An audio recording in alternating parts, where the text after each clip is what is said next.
तो आगे जाना चाहते थे जब देश की सरकार ने, मोदी या हरियाणा सरकार ने अर्धसैनिक फोर्स लगाए, हमारे ऊपर बुलेट गन चलाई हुई, देखिए रबड़ की गोलियां चली, 12 बोर की गोलियां चली, जो जहरीली गैस थी उनका इस्तेमाल हुआ, ड्रोन से हंजू का इस्तेमाल हुआ, तो बहुत से 430 किसान जख्मी करवा लिए और एक किसान को शहीद कराया। फिर हम बैठ गए कि सरकार हमें किसी भी हालत में जाने नहीं देगी।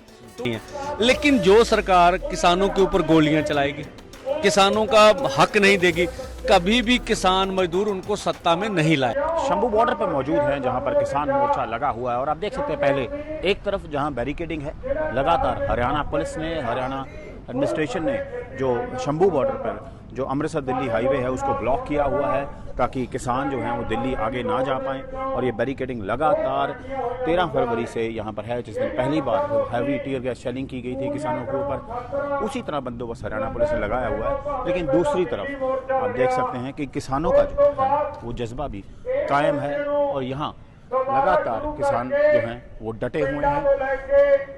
एक स्टेज है जो पहले दिन से चलती है, वो स्टेज आज भी चल रही है लगभग 5 महीने बाद भी, और किसान जो हैं वो यहाँ बैठे हैं। किसान लीडर भी हैं, एक नॉर्मल किसान भी है, खेत मजदूर भी है, जो कहता है कि हम अपने हकों के लिए यहाँ आए थे और यहाँ डटे रहेंगे जब तक हमारी मांगे पूरी नहीं होती, वो डटे रहेंगे। हमने देखा शंभू बॉर्डर पे काफ़ी एक्शन हुआ था, heavy tear gas shell fire हुए थे, किसान इंजर्ड भी हुए थे, लेकिन उस सब के बावजूद इलेक्शन भी आए। इलेक्शन में भी जो किसानों ने बीजेपी के लोगों का प्रोटेस्ट किया, उन्होंने बोला कि केंद्र सरकार हमें इग्नोर करती है, हमारी डिमांड को इग्नोर करती है, लेकिन मोर्चा लगातार जारी है। हम बात करेंगे, यहाँ पर किसान नेता भी हैं, सरवन सिंह अंधेर साहब, आप मुझे बताइए कि लगभग 5 महीने हो गए, 13 फरवरी को आप लोग आए थे यहाँ पर, आज भी वही डिमांड्स हैं आपकी? कोई डिमांड पूरी नहीं हुई? क्या डिमांड्स हैं आपकी, पहले तो ये बताइए। हाँ, देखिए जिस तरह से पहले दिल्ली आंदोलन में भी ये डिमांड थी, जिसके ऊपर 9 दिसंबर को खेतीबाड़ी मंत्री की चिट्ठी थी हमें भी एमएसपी गारंटी कानून बना के देंगे,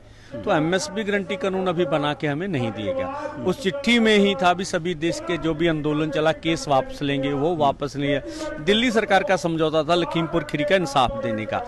इस आंदोलन में देखिए कर्जा माफी की बात 2014 से पहले माननीय प्रधानमंत्री जी ने कही कि हम जब सरकार आएगी पहली कैबिनेट मीटिंग में हम जो है कर्ज माफी करेंगे, तो वो कर्ज माफी भी नहीं हुई। फसली बीमा योजना ये प्राइवेट कॉर्पोरेट से कराते हैं, हम कहते हैं सरकार अपने प्रीमियम से करे, वो मांग भी है। नरेगा की हमारी मांग है कि इसको 200 दिन किया जाए, 700 रुपया दिहाड़ी की जाए, मजदूर की स्थिति थोड़ी और बेहतर हो सके। WTO से भारत बाहर आए, क्यों कि उनकी जो नीति है वो बहुत बुरी है। उद्योग जो लघु उद्योग है उसके लिए भी ठीक नहीं है, और जो खेती सेक्टर है उसको कारपोरेट अपने हाथ में लेना चाहता, वो मंडी कहता भी मंडी खत्म कर दो, यहाँ खरीद नहीं होनी चाहिए। तो ये सब मांगों की 13 मांगे थी जिनके ऊपर हम मांग कर रहे, वही मांगे आज 143वां दिन यहाँ हो चुका है। देखिए साहब 5 महीने हो गए लगभग आप यहाँ डटे हुए हैं और आज भी बैरिकेड जो है वो लगा हुआ है। हमने देखा कि अमृतसर दिल्ली हाईवे है वो लगातार बंद किया है, तो आप अब आगे जाना नहीं चाहते कि आप बुलावे का इंतजार कर रहे हैं? नहीं, देखिए हम तो आगे जाना चाहते थे जब देश की सरकार ने, मोदी या हरियाणा सरकार ने अर्धसैनिक फोर्स लगाए, हमारे ऊपर बुलेट गन चलाई हुई, देखिए रबड़ की गोलियां चली, 12 बोर की गोलियां चली, जो जहरीली गैस थी उनका इस्तेमाल हुआ, ड्रोन से हंजू का इस्तेमाल हुआ, तो बहुत से 430 किसान जख्मी करवा लिए और एक किसान को शहीद कराया। फिर हम बैठ गए कि सरकार हमें किसी भी हालत में जाने नहीं देगी। तो आज भी हमारी मांग है कि देश की राजधानी में जाके हमें प्रदर्शन किया जाए। जो इल्जाम हमारे ऊपर हरियाणा के कुछ मंत्री या और कुछ भाजपा के प्रवक्ता पंजाब के लगा रहे हैं, आज आपने खुद देखा हमारी ओर से रास्ता बिल्कुल बंद नहीं, अभी खोलो, अभी लोगों को जाने दिए। अब ये हरियाणा सरकार की जो बैरिकेडिंग है उसकी वजह से पूरा है रोड बंद पिया। साहब आपने लोकसभा चुनाव में डट के विरोध किया बीजेपी के कैंडिडेट्स का, पंजाब में हमने देखा आपने उनको हल्कों में नहीं जाने दिया, कैंपेन नहीं कर दी और उनका नुकसान भी हुआ। बीजेपी की पंजाब में कोई सीट नहीं आई, हरियाणा में भी 10 सीटें थी, 5 सीटें रहेगी बीजेपी, लेकिन देश में फिर भी सरकार जो है बीजेपी की बनी। हाँ, देखिए जहां तक है हम ये नहीं कहते हम हल्कों में नहीं जाने दिया, ऐसा नहीं था। हम जहां भी जाते थे उनसे प्रश्न करते थे, सवाल करते थे, हमारे सवालों का जवाब दीजिए। उनको सवालों का जवाब देकर नहीं, वो वीडियो वायरल करते थे पूरे देश में, ठीक है, उनका अपना काम था, हमारा अपना काम था। इस बार जो 300 से ऊपर लेके ऐसे सीटें इस बार 240 है कि ग्रामीण भारत में आप देख लीजिए 358 सीटें थी, पिछली बार 236 थी, इस बार 165 है। ग्रामीण भारत में हमारी देश के किसान मजदूर ने आवाज सुनी। हम कहते कोई भी सरकार आ जाए, कांग्रेस भी सही नहीं है, लेकिन जो सरकार किसानों के ऊपर गोलियां चलाएगी, किसानों का हक नहीं देगी, कभी भी किसान मजदूर उनको सत्ता में नहीं लाएगा। पंडे साहब, अब हरियाणा का चुनाव आ रहा है, विधानसभा चुनाव, तो उसके लिए क्या प्लानिंग है? आप उसी तरह करेंगे जिस तरह पंजाब में किया या देश में किया? नहीं, क्यों नहीं। देखिए, हम फिर कोई विरोध नहीं, हम तो अपनी बात हरियाणा के आम जनता के समक्ष रखेंगे। भी आप देखिए, ये जो अभी हरियाणा के बॉर्डर के ऊपर ऐसे लगता है जैसे पाकिस्तान हिंदुस्तान बन गया, सरहद निकाली है, ये बात रखेंगे। हमारे ऊपर जो तशद्दुद हुआ, शहीद शुभकर्ण को शहीद किया, वो बात रखेंगे। हमारी मांगे नहीं मानी जा रही, वो बात रखेंगे। फैसला लोगों ने करना, उनको किसी ने वोट देना नहीं देना ये उनकी मर्जी है। हमारा काम है अपनी बात को लोगों के बीच लेके जाना, और जब हमारी बात सच्ची है तो लोग हमारे साथ खड़े होंगे। तो हरियाणा का किसान इस बात पर सहमत है, आपके साथ है इस पूरे इशू पे? बिल्कुल, हरियाणा का किसान सहमत है, तभी उन्होंने 5 कम दी इनको, और इन्होंने 90 में से 55 विधानसभा की निचली जो रिपोर्ट है वो हारी है। तो इस तरह महाराष्ट्र में भी होगा, कल हरियाणा में नहीं। तो और भी लोग हैं हमारे साथ। हाँ जी, क्या नाम है आपका? बलवंत सिंह बहराम के। बलवंत जी, एक बात हम डिस्कस कर लेते हैं कि जिस तरह उन्होंने बोला कि ये लड़ाई हम तब तक लड़ेंगे जब तक कोई फैसला नहीं हो जाता।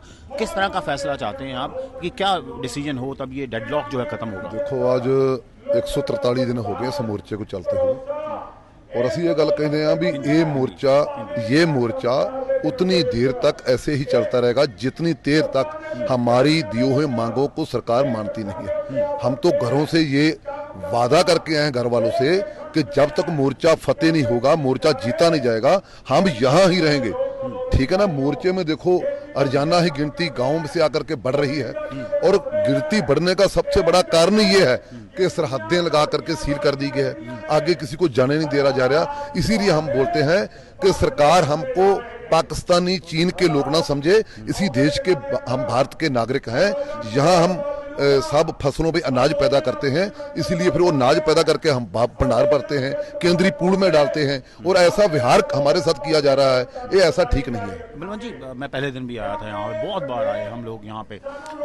ट्रॉलीज बहुत ज्यादा हैं, किसान कम है क्योंकि पैडी सीजन है इसलिए कम है, या कोई और वजह है? बिल्कुल, पैडी सीजन करके ही किसान कम है। अब 15 जुलाई से पैडी सीजन पूरे पंजाब में खत्म हो जाएगा, और आगे हम यहाँ के बड़ी गिनती बढ़ा देंगे। आने वाले दिनों में यही पंडाल में, यही स्टेज पे बड़ी गिनती होगी। जो हमारी 17 तारीख को बहुत बड़ा एक रैली आ रही है, 2 दिन का धरना है एसपी अम्बाड़ा के दफ्तर के सामने जलबेड़ा को छुड़ाने के लिए, और उसके लिए भी हम दिन रात एक कर रहे हैं।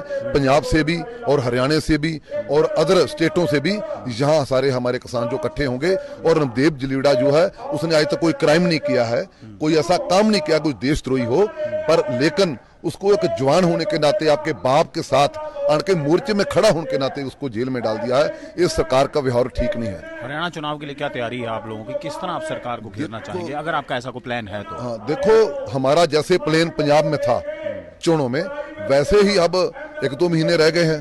हरियाणा में इलेक्शन होने वाला है विधानसभा का।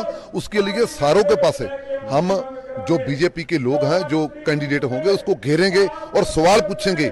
हमारे 434 किसान वहां फट्टड़ हुए हैं, और शुभकर्ण शहीद हुआ है, और प्रीतपाल के टांगे तोड़ी गई, उसकी नाक की हड्डी तोड़ी गई। क्या कसूर था उसको लोगों का?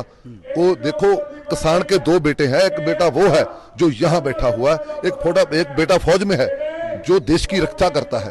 और हमारे फसलों के हक मांगने का जेकर सरकार ये समझती है कि अत्यावादी है, ये माओवादी है, ये जीवन लोग हैं, ऐसा नहीं होना चाहिए। हम वो लोग हैं जो अनाज पैदा करके, जिसका ये बर्गर खाते हैं, जिसका ये डबल रोटी खाते हैं, जिसका बिस्कुट खाते हैं, हम वो लोग हैं। अब हमको आज देश का अत्यावादी कहा जाएगा तो ये बिल्कुल मोदी सरकार के लिए और मोदी के लिए ठीक नहीं होगा। आपके किसान नेता पूरे पहुंच रहे हैं लगातार यहाँ? बिल्कुल, आज भी आप सुमरा मीटिंग हुई है, उसमें पूरे किसान नेता थे।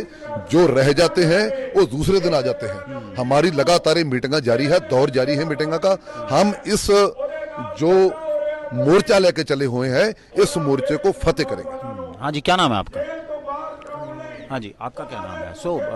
कुछ लोग हैं यहाँ पर, तो ये बड़ी बात है यहाँ पर कि इन्होंने बोला है किसानों ने, क्योंकि ज़्यादा लोग बोलना नहीं चाहते हैं क्योंकि उनको लगता है कि इश्यूज़ कई बार डिस्टॉर्ट हो जाते हैं, जो इनकी लीडरशिप है वही बात करती है ज़्यादा। तो बेसिकली यही बात है कि मोर्चा जो है लगातार जारी है, 143वां दिन है आज जो मोर्चा चल रहा है, और यही बोला है किसान नेताओं ने कि जो रास्ता है वो हरियाणा पुलिस ने बंद किया है, हरियाणा सरकार ने बंद किया है, और जिस तरह पंजाब में बीजेपी के कैंडिडेट्स को सवाल किए गए थे उसी तरह हरियाणा के इलेक्शन में भी होंगे। और ये मोर्चा जो है, अगर गिनती आज इनको कह रहे हैं कि पैडी सीजन की वजह से है, लेकिन आने वाले कुछ समय में 15 तारीख के बाद ये और ज़्यादा इसको यहाँ पर स्ट्रेंथन होगा और उसी तरह चलेगा जिस तरह डे 1 से चलता था, और तब तक ये नहीं हटेंगे अपने इस मोर्चे से जब तक सरकार इनकी जो है मेन डिमांड जो पूरी नहीं करती है।